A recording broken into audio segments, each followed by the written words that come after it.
Queria, o ministro Pedro Malan fez aqui o seu Twitter, suas mensagens em forma de Twitter, ele disse o seguinte, vou citar apenas alguns para poder formular uma provocação.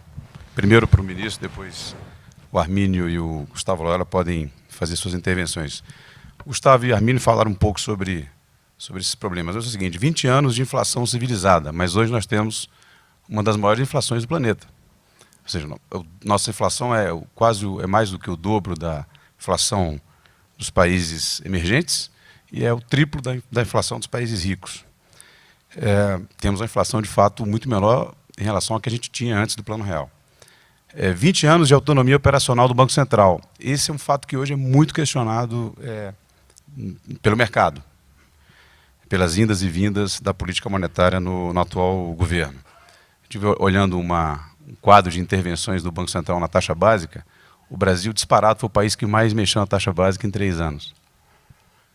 Privatizações, o senhor falou, né, foram interrompidas e recentemente foram retomadas, pelo menos no caso das concessões de alguns serviços, algumas concessões de serviços públicos. Abertura da economia. O Brasil hoje tem acordo comercial de livre comércio com 3 países: Egito, Palestina e Israel.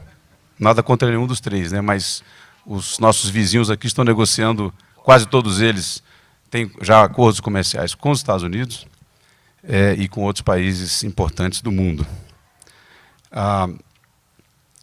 A questão da LRF, da Lei de Responsabilidade Fiscal, que foi considerado um marco daquele período de implementação do Plano Real. Essa lei está sob forte ataque no Congresso, inclusive com a ajuda, agora parece que arrependida, do governo. Como lembrou o doutor Loyola, os estados voltaram a se endividar e estão fazendo uma forte pressão no Congresso para mudar o indexador da dívida e aplicá-lo retroativamente. Como disse o senhor, essa frase é sempre lembrada, no Brasil até o passado é incerto.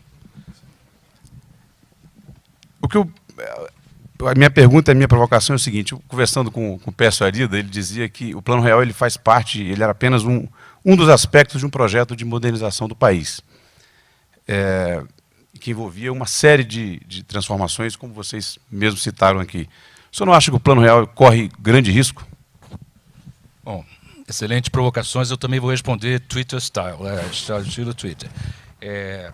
Eu acho que o Pécio tem toda a razão, e eu procurei transmitir essa ideia de que a agenda para o Brasil pós-derrota da hiperinflação, ela se confundia com a própria agenda do desenvolvimento econômico, social e institucional do país. É muito mais ampla do que simples a derrota da hiperinflação. Eu acho que esse processo que nós tentamos viver nos últimos 20 anos. Sobre coisas específicas, eu disse, olha, nós temos 20 anos de inflação, eu tenho a impressão que é uma inflação relativamente civilizada. No texto que eu escrevi, assim, não é coisa pouca para um país que foi o recordista mundial de inflação nos 30 anos que vão do início dos anos 60 ao início dos anos 93. É claro que ela é alta por padrões internacionais. É claro que isso é um problema. Isso aparece na composição do nosso PIB nominal, enquanto que Chile, Peru, Colômbia, México têm um PIB nominal semelhante ao nosso, a divisão entre crescimento real e inflação é exatamente o oposto do Brasil. Eles têm 8, dá 5,5 e 2,5, 5,5 de PIB real e 2,5 de inflação. O Brasil é o contrário, em termos de trade-off, inflação e crescimento. Isso é um problema que foi, acho, muito bem tratado aqui pelo Armínio e pelo Loyola, não vou repetir o que eles disseram, com o qual eu estou de acordo. Sobre autonomia operacional do Banco Central, eu estou convencido de que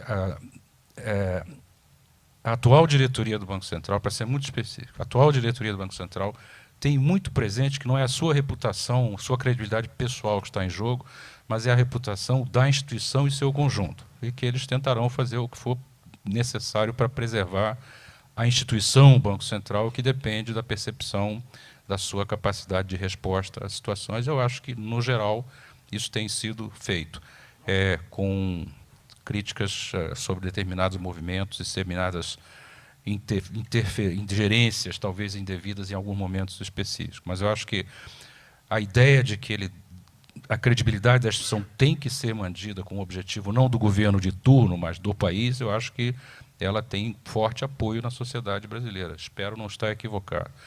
Sobre a abertura, eu falei que nós demos um grande salto quantitativo e qualitativo na abertura, a exposição da economia brasileira lá no início dos anos 90. Não está dizendo que ela continuou desde então, foi um dos problemas de uma agenda que não teve continuidade, porque as forças protecionistas foram, aos poucos, ganhando força no Estado.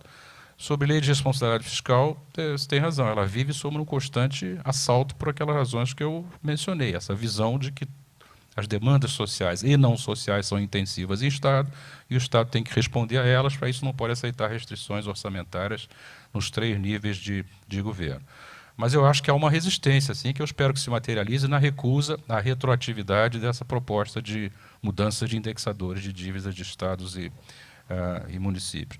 E sobre privatização, devo dizer que eu lamentei profundamente, fiz isso inúmeras vezes, o fato de que nós tenhamos perdido um tempo precioso em termos de crescimento potencial do Brasil, com a interrupção do processo de privatizações durante praticamente todo o mandato do presidente Lula, e que ela só foi retomada timidamente, depois de longas discussões sobre as várias facções internas do partido, sobre as taxas de retorno apropriadas e o papel relativo do setor público e setor privado, é que isso custou muito ao país.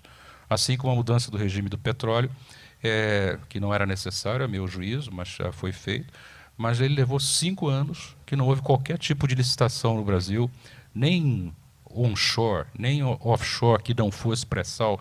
Durante 5 anos não teve nenhuma licitação no Brasil. Acho que nós perdemos um tempo precioso ali em termos de taxa de crescimento potencial da economia brasileira.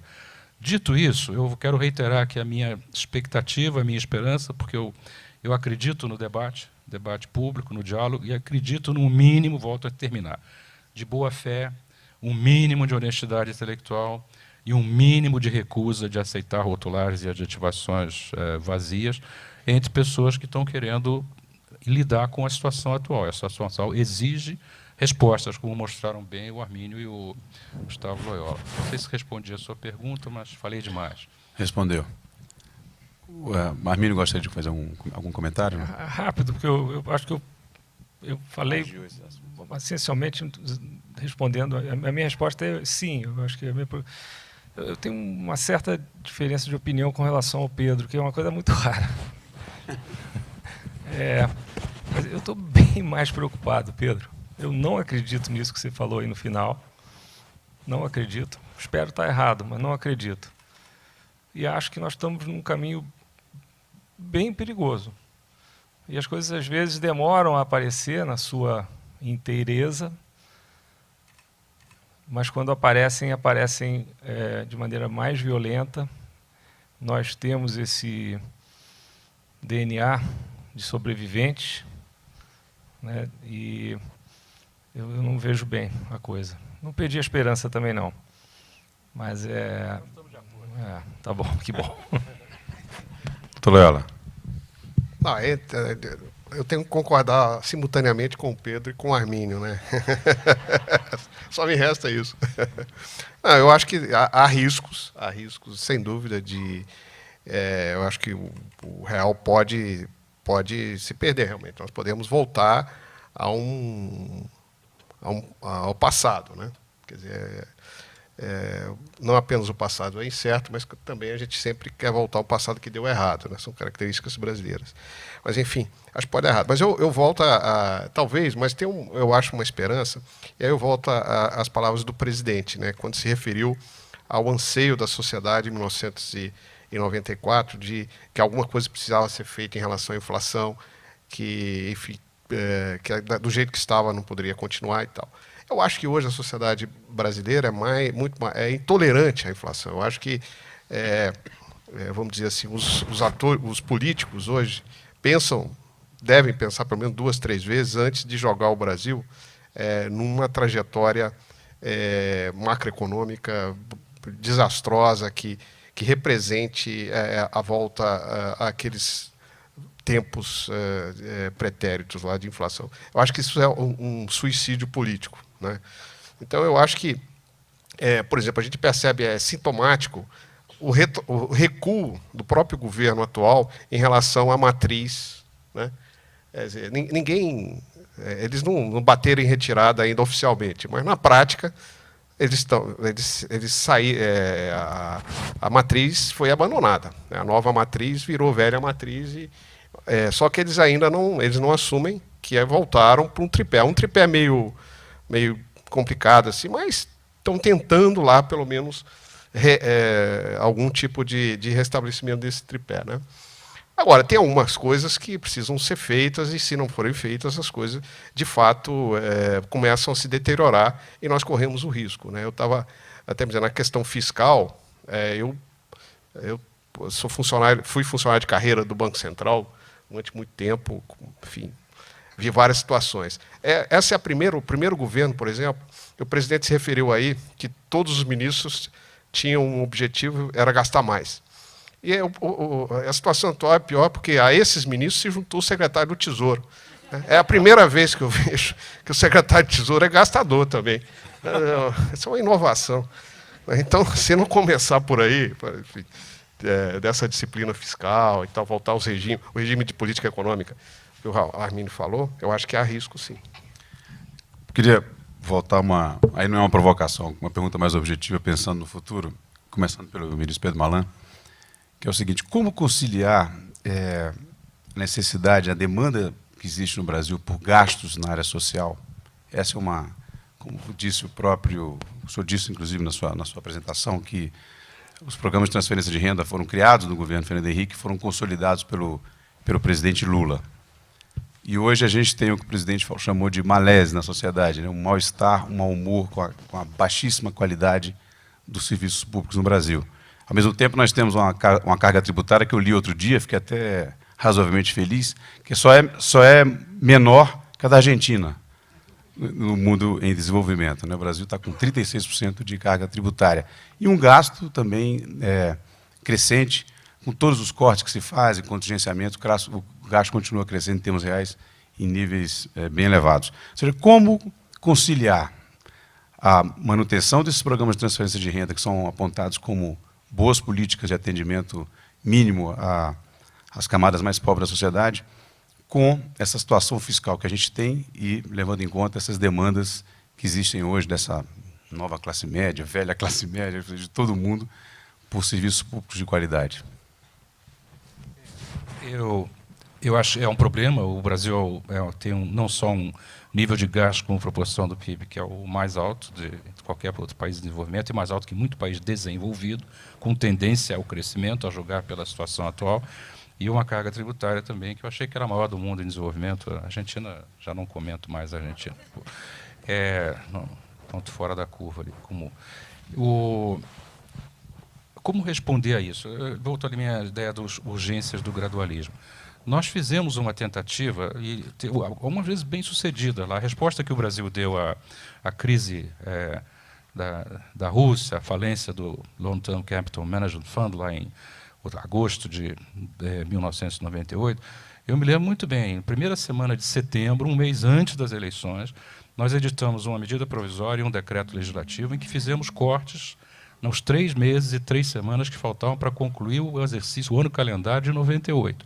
E dissemos que estávamos trabalhando num programa que foi iniciado pelo presidente Fernando Henrique Cardoso antes das eleições também, num discurso no Itamaraty, um programa para o triênio 99, 2000, 2001, 3 anos de ajuste fiscal, e que foi cumprido à risca, que muito contribuiu para a percepção favorável que o Brasil angariou naquele período.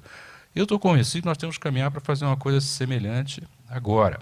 E eu, obviamente, estou de acordo com o que o Arminio e o Gustavo falaram aqui, que é fundamental no momento ter uma regra geral crível, baseada em legislação e compromisso de um presidente, ou que for eleito, a partir de outubro desse ano, de se envolver pessoalmente com essa questão de uma limitação, uma regra que permita que despesas primárias do governo estejam crescendo menos que o crescimento do PIB, portanto, não aumentando sistematicamente, como vem a uma média de 0,4 pontos percentuais do PIB ao ano, aumentando sua participação no PIB, que é a forma de responder a essas demandas.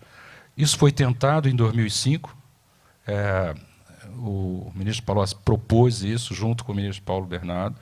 Isso não, como é sabido a história, o Arminio evitou usar a palavra, que isso foi torpedeado com uma longa entrevista de uma página inteira que se diz gasto é vida, o projeto é rudimentar, e ele não foi adiante. Uma entrevista que não teria sido dada se não tivesse o apoio do então ocupante do cargo de primeiro mandatário do país. Eu acho que nós temos que voltar a isso, e urgente, não só para 2014, como se está tentando fazer, mostrar credenciais de ortodoxia fiscal em 2014, mas já é imperativo agora para algo para os próximos 3 anos, pelo menos, que seja crível.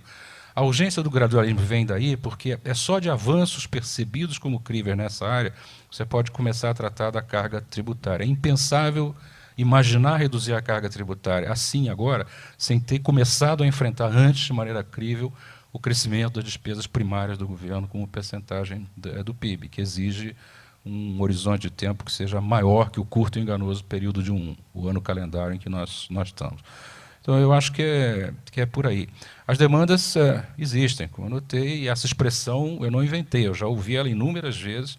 Todas essas demandas sociais não são, sim, intensivas em Estado. E eu já vi defesas veementes, eloquentes, aparentemente com convicção, de pessoas dizendo que, olha, a carga tributária é alta, mas é que o governo está se apropriando. O governo está transferindo recursos para quem acha que deve transferir. Isso nos remete, o Arminio tem toda razão, a questão de prioridades. Eu mencionei aqui na área de educação, o nosso sistema de prioridades é aviesado no sentido, a meu ver, equivocado. Nós damos muito mais atenção, em termos de alocação de recursos, à educação universitária, com frequência de não muito boa qualidade, na média, do que deveríamos dar lá na educação básica nos anos iniciais, que é onde se procura, se tenta equalizar as oportunidades, lidando com as diferenças de pontos de partida de diferentes pessoas na sociedade.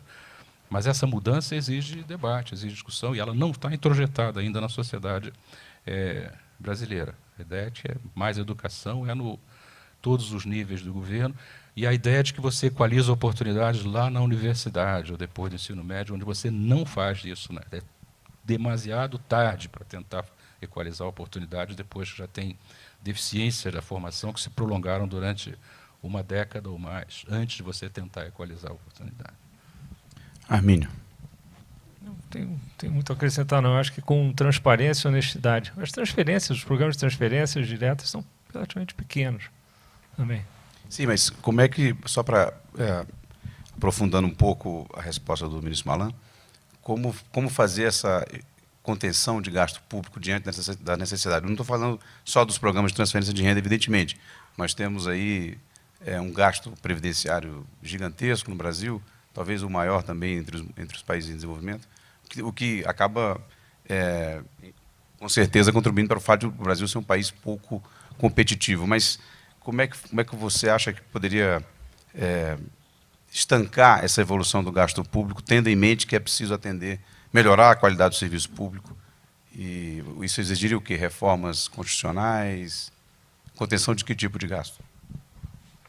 Quanto tempo eu tenho? Esse assunto é um assunto muito debatido aqui no Brasil, não é de hoje. Eu não tenho uma lista de maldades aqui para te apresentar, não. Até porque eu acho que o trabalho é um trabalho complexo, enorme, não se presta a uma grande solução mágica. Então, eu acho que tem que ser feito, discutido abertamente, mas com a necessária dose de realidade. É isso. Então, para isso, é preciso que haja alguém com capacidade de liderança que possa, na hora certa, colocar esse tema em discussão. Acho que a lista de pequenas respostas, num ambiente de discussão desonesta, no momento não é do meu interesse expor.